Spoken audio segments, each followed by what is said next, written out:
Welcome back to my channel. Happy Friday! Yay! It's another weekend. I'm so happy. It's really cold now. Oh my God. Yung ikukwento ko today is about another perks ng work from home. Ito yung tinatawag na parang pwedeng mag-flex ng schedule. So, yon, nakakatuwa.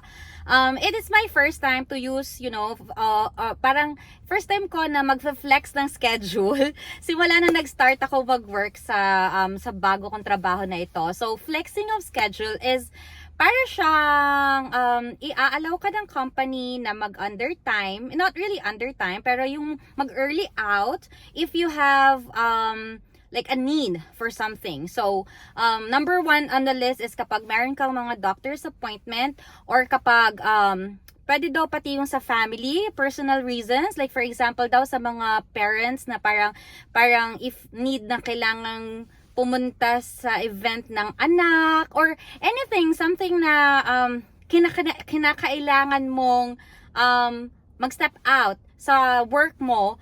So, pwede, allowed yon sa company as long as there's a limit, like for a week daw, ang allowable na flex is maximum of 4 hours. So, ayan. So, today, meron akong doctor's appointment. So, first time ko din nagagamitin ng aking health card insurance under my company. So, magpapacheck up ako ngayon sa aking PCP. So, nag-undertime ako ngayon ng 2.5 hours sa aking trabaho. So, ang schedule ko is supposed to be up until 4:30 in the afternoon. Pero, nag-log out na ako at exactly 2 p.m. Ayan. So, i-clarify ko lang na pag sinasabi nating flex, allowed ka to like go out early or like to come in late, but you have to parang kailangan mo pa rin i-recover yung 40 hours in a week mo. So, ibig sabihin, babawiin mo pa rin siya. Okay? So, hindi ibig sabihin na kung nag-log out ako ng 2.5 hours, ay babayaran nila ako ng libre ng 2.5 hours. No, kailangan ko pa rin siyang i-compensate. Yes, that's the right term. Kailangan ko pa rin siyang i-compensate sa week schedule ko. So, ang nangyari is this week, since Friday kasi yung appointment ko sa doctor ko, so ang ginawa ko last Tuesday and last Wednesday, nag-extend ako ng nung Tuesday, nag-extend ako ng 1 hour. And then, nung Wednesday naman, nag-extend ako ng 1.5 hours. Para ma-cover ko pa rin na 40 hours pa rin ako total in a week. So, ayun. So, nakakatuwa lang na may mga ganitong benefit yung company, which is really helpful. Lalo na kapag syempre, especially pag mga doctor's appointment, usually Mondays to Fridays sila and within business hours, right? Tapos kung ang trabaho mo is within business hours din. So, ang hirap, diba? So, it's really good. It's a really good thing na allowed yung ganitong klase ng trabaho. And gusto ko lang din i-share yung this past week talaga has been sobrang heavy siya for me. First time kong na-feel na heavy yung workload ko this week. So so ganito yung nangyari. Yung manager ko, binigyan ako ng hospital assignment like mga couple of weeks ago para mag-process ng cases sa lahat ng admissions under that hospital. So yon, meron siyang parang siguro mga 4 yung umbrella nung hospitals na yon. And that hospital is sobrang dami ng admissions. Like every day hindi nawawalan ng admission. So this past week talaga parang sobrang bigat for me kasi as nasa ramp up pa rin ako na training period, ang dami kong cases talaga. Alam mo yung parang pang tenured yun, literal, pang tenured na level of number of cases na ang napaprocess ko at dumadating sa census ko every day. So, and it's nakakatuwa lang din talaga kasi yung isa kong point of contact, so yung naka-assign sa akin na senior, nung mga bandang Wednesday, sinabihan niya pala yung manager ko. Hindi niya sa akin actually sinabihan niya yung manager ko, bringing up niya sa manager ko na parang, uy, si Cheryl, binigyan mo ng ganitong hospital assignment, mabigat. So, sobrang dami niyang cases na kailangan tapusin At marami pa rin siyang cases na hindi pa nasisimulan kasi sobrang dami ng cases niya. So yun, nagulat na lang ako kasi the next day, nung Thursday, kahapon, tumawag sa akin yung manager ko, tapos parang nag-apologize siya sa akin. Sabi niya, ay pasensya ka na parang na binigyan niya ako ng heavy na hospital na supposed to be daw. Dapat hindi kasi nga bago pa lang ako. So, ayun, nakakatuwa naman na sabi niya sa akin, ilipat ko na lang muna sa mas senior yung hospital assignment na to, tapos bibigyan kita ng panibagong hospital assignment na hindi masyadong mabigat yung workload.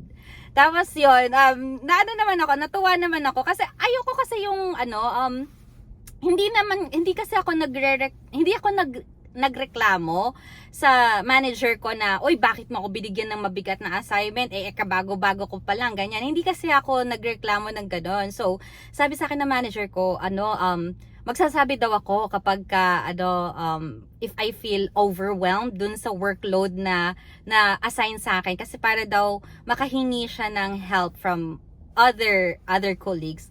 So yun, nakakatawa naman. Sabi ko, hindi, honestly, kasi hindi naman, mabigat siya, yes, pero hindi naman to the point na hindi ko kayang tapusin. Kaya ko naman talaga siyang tapusin. Kaya lang, siguro na feel niya na parang, alam mo yun, yung hindi pa ako obligated, kumbaga, na sobrang dami ng number of cases na kailangan ko tapusin in a day, na in such a way na parang parang katulad na ako ng mga tenured ng bigat ng workload. So ayun lang, kaya ko din nasabi na heavy yung week na to is because hindi lang dahil dun sa workload na assigned sa akin, but it's because naka-encounter ako ng 2 to 3 cases na very complicated talaga. Since super complicated, like parang, alam mo yun, yung mga sobrang tagal nang nasa ospital, like mga 30 days, ganun level. So 30 days of hospital admission and nasa hospital pa rin. So, ganun ka, sobrang tagal yung days of admission. And, as in, like, hindi ko naman kukwento yung mga details, basta sobrang complicated siya. But, eventually, ayun, today is Friday, and yung dalawang cases na yon finally, na bigyan na ng resolution, and, natuwa naman ako na at least natulungan ko yung pasyente na mabigyan ng approval. Kasi nga, ang case kasi kaya ako sinasabing complicated is because denied yung admission niya. Imaginein mo, parang 30 days yon. Just imagine, gaano kabigat yung bill nun, gaano kamahal yun. Kung 30 days ka na sa ospital at since day 1, hindi ka na-approve at all. So, yun, kaya nung na-resolve na yung issue, nabigyan ng approval yung pasyente na yun, and ayun, I feel the relief naman na, finally, okay naman. Ay, salamat, na-solve na. Oh my God. So, ayun, actually, hindi pa rin siya tapos, pero at least, like, from this point on, approved na yung case. So, up until ma-discharge yung pasyente na yun, maa-approve na siya. So, kaya parang sobrang, nakahinga na din ako. So, ayun lang. Oh my God, ang dali ka na naman kwento. So, ayun lang. I felt yung heaviness ng workload ko this week, but at the same time sobrang thankful din ako sa Panginoon na binigyan niya ako ng mga ng new lessons to learn about this account, and na lesson din na sometimes makaka-encounter ka din talaga ng complicated na case, hindi talaga laging madali lang. So ayun lang naman. Thank you so much guys for watching this video, and I hope to see you again in my next one. Bye.